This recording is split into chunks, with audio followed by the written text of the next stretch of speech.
তারেক রহমানের প্রার্থী, ভালো দেশের প্রার্থী,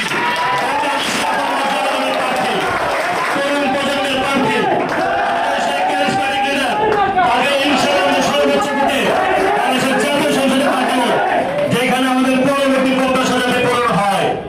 আমরা জানি বিগত দিনে এইখান থেকে ঢাকা 19 থেকে আমরা বিএনপির কোন সময় হয়তো বা মন্ত্রী প্রতিমন্ত্রী পাই না। আশা করি এই 2026 নির্বাচনে ইতিহাস সৃষ্টি করে আমরা বাংলাদেশকে সংসদে পাঠাবো।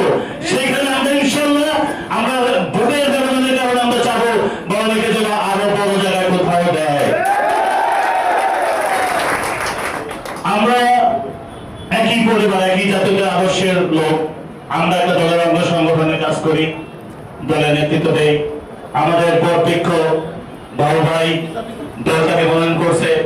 এখন এখানে আমরা আশা করব ঢাকা 19-এ আরো যারা এখনো পর্যন্ত জাতীয় দলের পতাকা আসেনি, তারা অতি সত্তরই ইনশাআল্লাহ মহামারীর কাছে এসে এবং এই ধানের শীষের জন্য ভোট প্রার্থনা করবেন এবং আমার জন্য কাজ করবেন তথা বাংলাদেশ জাতীয় দলের জন্য কাজ করবেন। এবং আমরা আশা রাখবো আপনার আজকে যারা প্রত্যেকটা নেতা কর্মী এখানে আসছেন তারা কোনো না কোনো এলাকার ভোটার। আমাদের এখন সামনে একটা বড় চ্যালেঞ্জ থাকবে, কারণ আমরা জানি যে দেশে আরেকটা দল কিছু লোক আছে নির্বাচন বাঁচানোর চেষ্টা করতেছে, কিছু লোক আছে তারা কিছুদিন আগে থেকেই মাঠে আছে।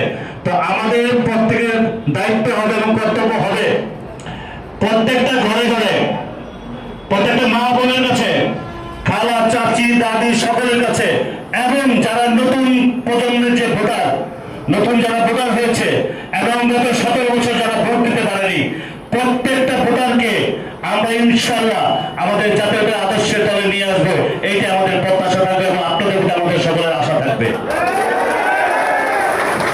তো আমরা এখানে অনেক কথা বলতে পারি, যত বায়ুর সময় স্বল্পতা, বায়ু কিছু দিক নির্দেশমূলক বক্তব্য দিবে। তো এই জন্য আমি আমার কথা দীর্ঘায়িত করবো না। তো আমরা আশা এবং প্রত্যাশা ব্যক্ত করবো আমরা যে ধরনের নেতা পেয়েছি। আপনারা দেখেন আজকে এখানে আসছেন অনেক কষ্ট করে, শত ব্যস্ততার মাঝখানে আমাদের জাতীয়তাবাদী পরিবারের সকল সদস্যকে সময় দিচ্ছে। এই জন্য আমি বাবু ভাইকে আন্তরিকভাবে ধন্যবাদ জানাই আপনাদের সকলকে যারা আসছেন নেতাকে দেখার জন্য।